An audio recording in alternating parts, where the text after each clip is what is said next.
అందరికీ నమస్కారం. తెలుగు డివోషనల్ భక్తి ఛానల్‌కి స్వాగతం. ఇప్పటి వరకు ఈ ఛానల్ సబ్స్క్రైబ్ చేసుకోకపోతే దయచేసి సబ్స్క్రైబ్ చేసుకోండి. అలాగే వీడియోని లైక్ మరియు షేర్ చేయండి. ధన్యవాదాలు. మనం మునుపటి వీడియోలో విష్ణువుని నిద్ర లేపడానికి బ్రహ్మదేవుడు ఒక చతుర్భుజం సృష్టించి దానిని ధనస్సు యొక్క నారి అనగా దారాన్ని కొరకమని ఆదేశిస్తాడు. చతుర్భుజం అలాగే కొరికేస్తుంది. ఆ తరువాత ఆ శబ్దం అనగా ధనస్సు యొక్క నారిని కొరకగానే భయంకరమైన శబ్దం బ్రహ్మాండం మొత్తం వచ్చేసింది.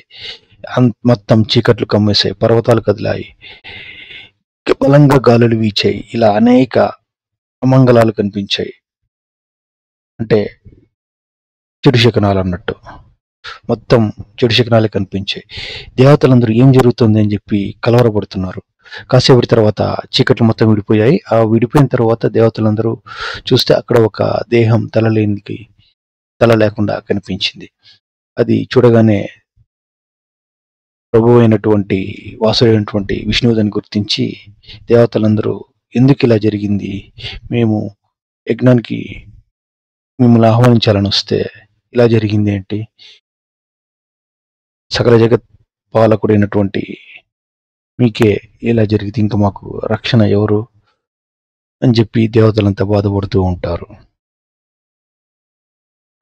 అప్పటికి దేవతలందరినీ చూసిన బృహస్పతి ఈ విధంగా అంటాడు: మహానుభావులారా, ధైర్యం తెచ్చుకోండి, దుఃఖించి లాభం లేదు. ఇప్పుడు మన తక్షణ కర్తవ్యం ఉపాయం ఆలోచించడమే. మీ బుద్ధికి పని చెప్పండి అని చెప్పి చెప్తాడు.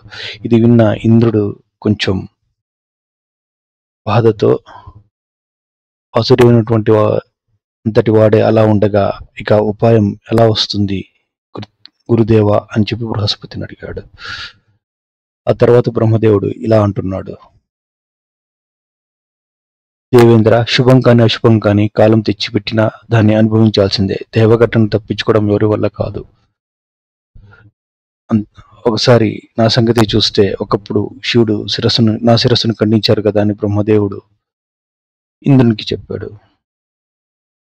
అలాగే ఇప్పుడు హరిశిరస్సు ఏ సముద్రంలోనో పడిపోయింది. ఇదంతా కాలమహిమ.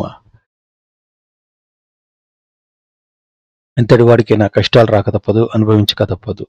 అందుచేత అతిగా దుఃఖించక ఉపాయం ఆలోచించండి అని చెప్పి బ్రహ్మదేవుడు చెప్పాడు. ఆ తరువాత బ్రహ్మదేవుడు ఇలా అంటున్నాడు: మనం సనాతని అయిన ఆ మహామాయను, మహావిద్యను, మహాదేవిని ధ్యానిద్దాం. ఆ పరాశక్తి, ఆ నిర్గుణ ఆకృతి మనకు దారి చూపిస్తుంది. ఆవిడే బ్రహ్మ విద్య, జగద్ధాత్రి, సర్వలోక జనని, ముల్లోకాలు, చరచర జగత్తు అంతటా వ్యాపించి ఉంది అని చెప్పి బ్రహ్మదేవుడు చెప్పాడు.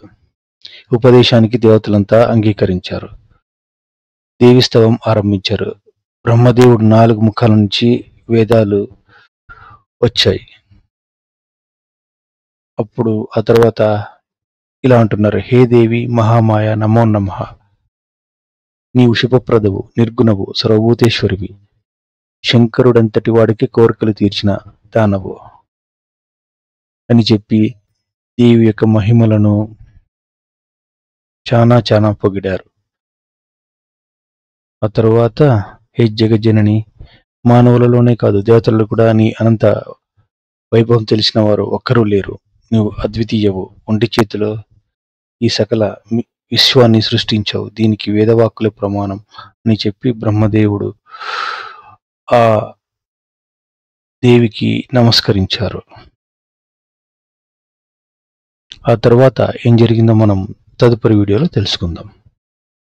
దయచేసి ఛానల్ని సబ్స్క్రైబ్ చేసుకోండి, వీడియోని లైక్ మరియు షేర్ చేయండి. ధన్యవాదాలు.